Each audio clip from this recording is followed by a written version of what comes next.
Basically this side of Footscray railway line right down to Altona and Point Cook, isn't it? It's down to there. I'm actually the local federal member for Maribyrnong, which is just the other side of, where Western Oval is, right around Avondale Heights, right around to the Tulla Freeway and out into Moonee Valley. I wanted to come here today because I think that there's very important issues in the national election which affect you.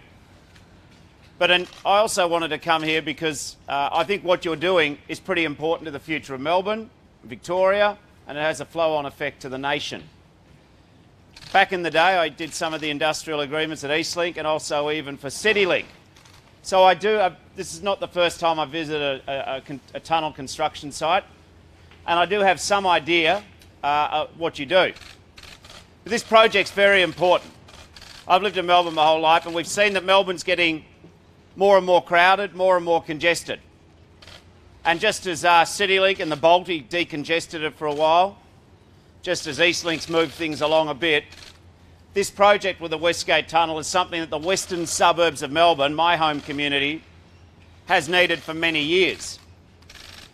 It's also a good thing that Daniel Andrews, the State Premier, has done a lot of the investment, and the federal government under current mob have gone backwards in investing in infrastructure.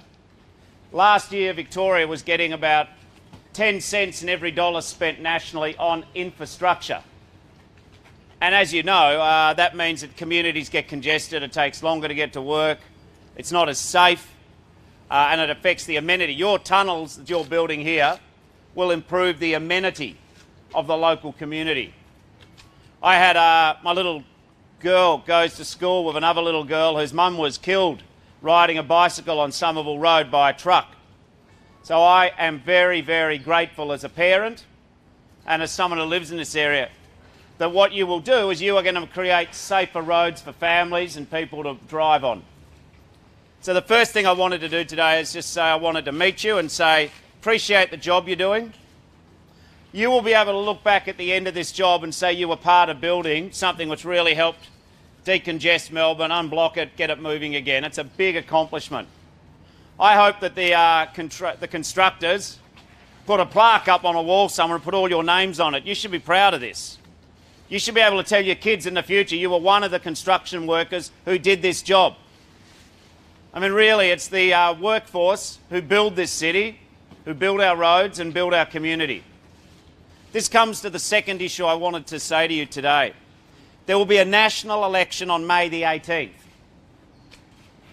And there will be choices that you get to make. If you're working on this job, my assumption is you're reasonably well remunerated. And that's as it should be, by the way. But you will know that on plenty of other civil construction, plenty of other retail, hospitality, wages are not moving as fast as they should. This is a good job. But you know that you will have family who are working in jobs where their pay has not gone up. So in this election, you're going to have a choice about which direction you want the economy to go in. The current government love to pat themselves on the back and say they're economic supermen. But right now in Australia, everything's going up except your wages. Did you know that since 2016, the last federal election, corporate profits in Australia have gone up on average 39%. That's nice. Wages on average have gone up 5%. That's not quite as nice. And the point I make is that this country's becoming less equal. And the government say, oh, well, I mean, for the last 3 years, they've had one plan to give tax cuts to big business. Labor has another plan. We call it our Fair Go plan. We want to get wages moving again. And some of the examples of how we'll get wages moving again is we're going to reverse the cuts to penalty rates. What happened in hospitality and retail, and there's 700,000 plus Australians who depend upon the award in hospitality and retail. They got their Sunday rates cut and they got their public holiday rates cut. Now that's all going in the wrong direction. Companies are getting richer, but the wages are getting cut. Now that shouldn't be the case. And when we talk about the penalty rates in hospitality and retail, we're not even talking about what a tunnel bore machine operator's getting here, or a form worker or an engineer.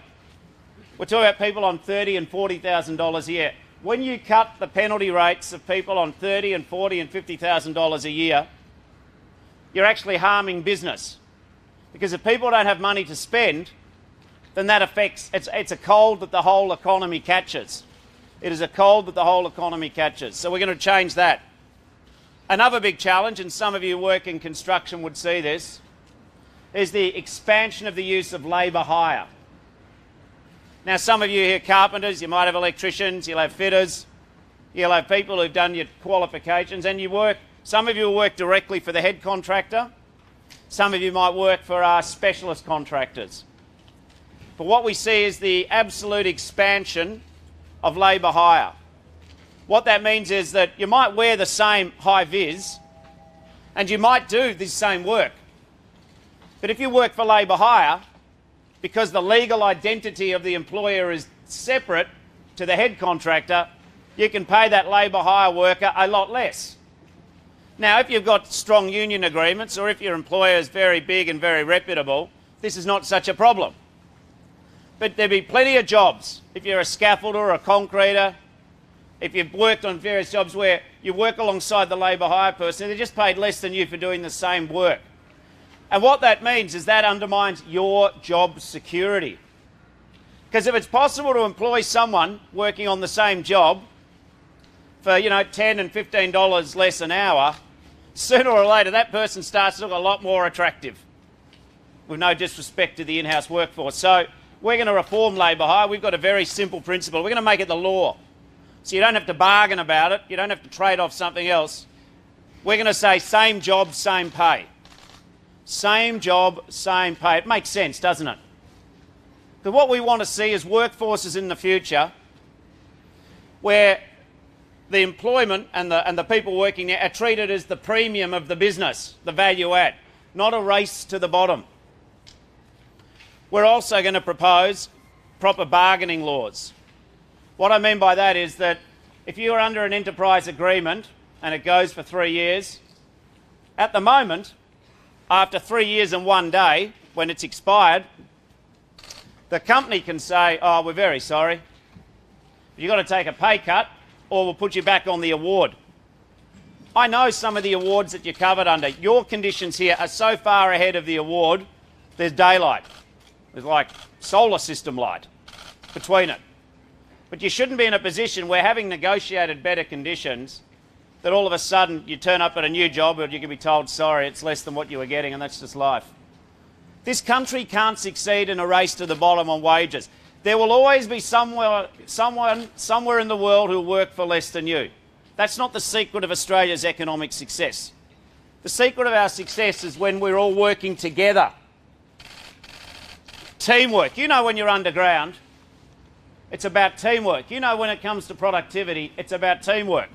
It is not treating you as a disposable commodity where your wages are just viewed as a cost and can be raced to the bottom. This job will be a good job, I've got no doubt.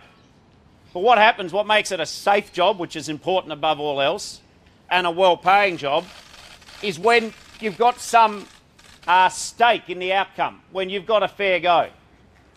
So we've got a wages policy. The current government have said about wages, they're happy. They're happy that there's low wages growth. So, one of the things that'll happen on May the 18th is that some of you might go along and you say, oh, I'm not going to vote for any of them because all I get after I vote is a politician. I get all the jokes. Some of you, or you might have people who'll put in Mickey Mouse on the ballot paper or whatever, vote one, whatever. But what I say, if you don't take your vote seriously, that will affect your conditions at work. We've said we want to scrap the ABCC, the separate regulator for construction workers. We think workers should be covered by the same set of industrial laws wherever they are, whatever they do. This Saturday, if you're down at the local shops and you go and get some money out of the ATM and a Liberal politician came along and said, give me that $200, you'd tell them to bugger off. But when you vote Conservative at an election, you might as well just give away some of your penalty rates. You might as well just write a little cheque or give them the cash. This is the point. Your vote is influential. Your vote makes a difference. Your vote is connected to how you get paid here. I mean, there's other things which we're saying other than just your conditions at work. Single biggest challenge at the moment in Australia is cost of living. Everything going up except your wages. You know, you go down and you get your electricity bill under this government. It's like a Stephen King novel. You turn the page and you get another fright. Literally, the power price has gone up since the 2016 election 20% under this government. Like, we should be an energy superpower. We've got more gas underneath. We've got more sun. We've got more wind, you know, more renewables. But because this government doesn't want to take action on climate change, we can't get a policy on energy. And when there's no policy on energy, companies will not invest in new energy generation. So if you like, the internal argument in the government is paralysing us getting new power generation. It's not whether or not you like coal or whether or not you like renewables, and we are going to move to more renewables. I accept that in the future we're going to have some coal, we're going to have some gas, and we're going to have a lot more renewables. That's what happens. But at the moment, this government has no plan to get your energy prices down, and they can't, because if you don't have an energy policy which recognises climate change, you're not going to get new investment in energy, and a lot of the older power stations gradually go offline. You know, we're now relying in Australia on coal-fired power stations, in some cases that are 50 years old. You're not using a lot of equipment here which is 50 years old. So we need new generation, therefore we need a policy. So we've got a plan to get your energy prices down. The other thing, of course, is healthcare. And I'm going to finish on this point. Politics isn't as complicated as the newspapers make it out to be. What the most important things in life are is your family and your health. If your family's okay, if your health's okay, then everything else is a bonus. But if someone in your family's not doing well, if you haven't got your own health, it doesn't seem so important if you were at the last shift toolbox meeting or if you wrote out the minutes of the last, you know, agenda of the last meeting you're at, does it? Under this government, the out-of-pocket costs to go and see a GP have gone up about 20%. The out-of-pocket costs to see a specialist have gone up nearly 40%. And what frustrates me about this is that the workers of Australia in 1985 gave up a 3% pay rise to introduce Medicare.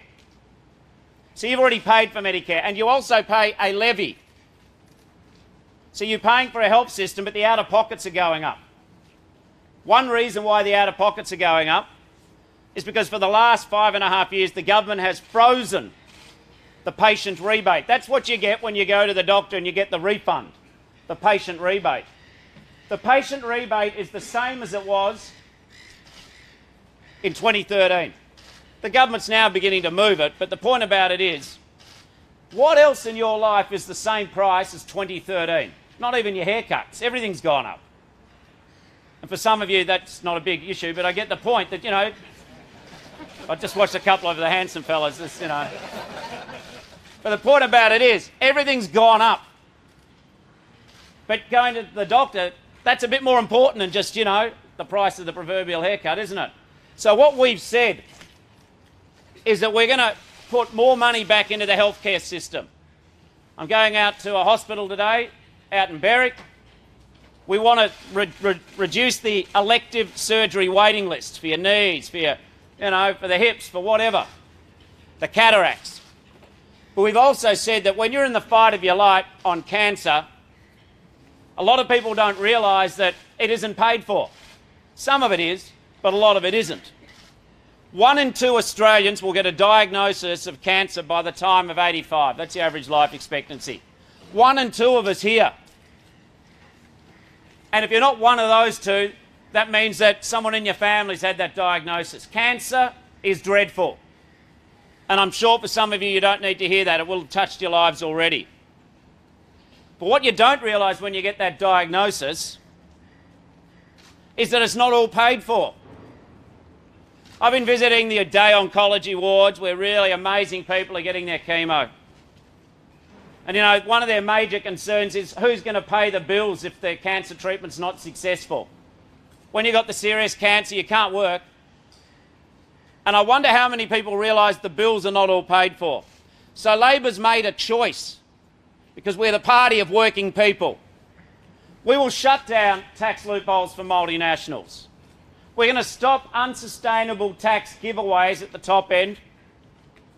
And we want to use some of that money, which we used to give some people because they own a lot of property or shares, instead of giving them a little reward for already being comfortable, we want to use that money to look after your health when you are sick. And that helps every Australian. So today I've put to you a couple of propositions. One, cost of living is a big issue in this election, but it is within your capacity to change these matters. Your vote is powerful. You know, we want to get wages moving in a modest and meaningful way, and I've outlined you some steps on doing that. We've also said that we want to tackle cost of living and energy. We've also said that we want to tackle cost of living and health, and even more important than cost of living, the reason why you come to work is to earn a good living. To be able to look after your family. I mean, you're like catching up on the gossip. You shake your head at marriage at first sight, whatever. I don't know, I don't understand. But once you got over the initial morning chat, you're here to earn a good living. That's why you do your 10 and 12-hour shifts. It's why you work in inclement conditions and you do everything else. But if your family's not well and your health's not well, the rest of it's all just an optional extra. So when you vote on May the 18th, remember the Labor Party thinks that you should keep your penalty rates. We want to crack down on dodgy labour hire. We want to make sure that your enterprise agreements stay in place until replaced by something superior, not something inferior. We want to make sure that we can put more solar battery systems in households so you can use that solar on the rooftop. We want to make sure that when you're in the fight of your life on cancer, you don't have to worry about who pays the bills. Cancer can make you sick, but it should not make you poor. And we want to reduce the waiting list, because you can't outwait illness. You've got to deal with it. And to return to the very start, we'll be outlining more of our infrastructure projects. I spent my adult life representing people in civil construction. I understand how you earn your money, and you do earn it. And I want to also just thank you as someone who lives in the northwest of Melbourne. Your project, which you finish in a couple of years' time, will make such a marvellous difference to the quality of life of this community. I thank you very much, but please don't waste your vote on May the 18th. Vote Labor at the next election. Thanks very much for having a listen to me. All right, that's it.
Straight to the cafe, isn't it?